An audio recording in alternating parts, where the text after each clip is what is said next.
এটা ছিল জায়ানের প্রথম স্কুল প্রোগ্রাম। আমি, জায়ান, ইভেন আমার ফ্যামিলির সবাই অনেক বেশি এক্সাইটেড ছিল।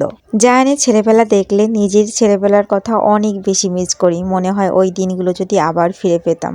হে এভরিওয়ান, আসসালামু আলাইকুম। It's me Mimi and welcome to my another mini blog. কি অবস্থা সবার? সবাই কেমন আছেন? আলহামদুলিল্লাহ আমি ভালো আছি অ্যান্ড আই হোপ আপনারাও সবাই ভালো আছেন। জায়ানের স্কুল লাইফে এটা ছিল ফার্স্ট প্রোগ্রাম। সো আমি, জায়ান সকাল সকাল রেডি হয়ে আমরা স্কুলের উদ্দেশ্যে রওনা দিলাম। বাসা থেকে স্কুল পর্যন্ত সবজির ডালাটা একদমই আমার হাতে জায়ান দিল না, ওই বিয়ার করলো। স্কুলে কিসের প্রোগ্রাম?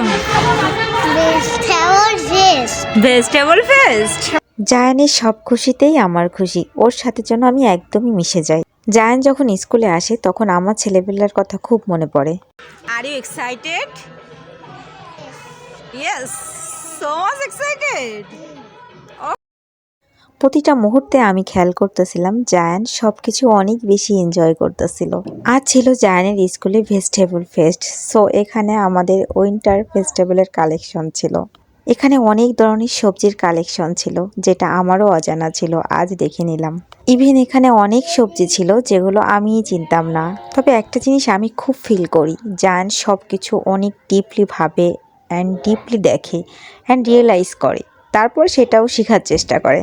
আমি জায়ানকে সবজি চেনাচ্ছিলাম, কিন্তু ও অনেক বেশি ফেড আপ, কারণ ও বেলুন নিয়ে খেলতে চাচ্ছিল। তখন ও চোখ মুখের দিকে তাকালেই ওর বিরক্তটা প্রকাশ পাচ্ছে। বারবার টেনে এনে এই সবজিগুলো ওকে দেখাচ্ছি। প্রতিটা সবজি কত সুন্দর করে এখানে সাজিয়ে রাখছে, আমার কিন্তু বেশ ভালো লাগছে অ্যান্ড আমি অনেক বেশি এনজয় করেছি। জায়ানের স্কুলের টাইমে আমি কখনো টাইম দিতে পারিনি, কারণ তখন আমারও কাজ থাকে। কিন্তু আজ প্রতিটা মুহূর্ত, প্রতিটা সময়, সেই সকাল থেকে আমি জায়ানের সাথে ছিলাম। দেন জায়ান বলল ও একটু দোলনায় উঠবে, আর আমি ওকে দোলনায় উঠালাম অ্যান্ড দোল দিলাম। তারপর সব স্টুডেন্টদের মিলে একটা ছবি তোলা হলো, আর জায়ানকে এখানে দাঁড়িয়ে তার টিচার একটা ছবি তুলে নিল, সেই সঙ্গে আমিও কিছু পিকচার তুলে নিলাম। সবাইকে কত প্রিটি লাগতেছিল, তাই না? ছোট ছোট বাচ্চারা, এরাই হবে একটা সময় দেশের গর্ব। সারাদিনের এই আনন্দটা কিভাবে 2 মিনিটে শেষ করে দিলাম। সবাই মিলে খাওয়া দাওয়া করছে আর জায়ান এখানে দোল খাচ্ছে। তো আজকের ভিডিওটি কেমন লাগলো অবশ্যই জানাবেন কমেন্টে।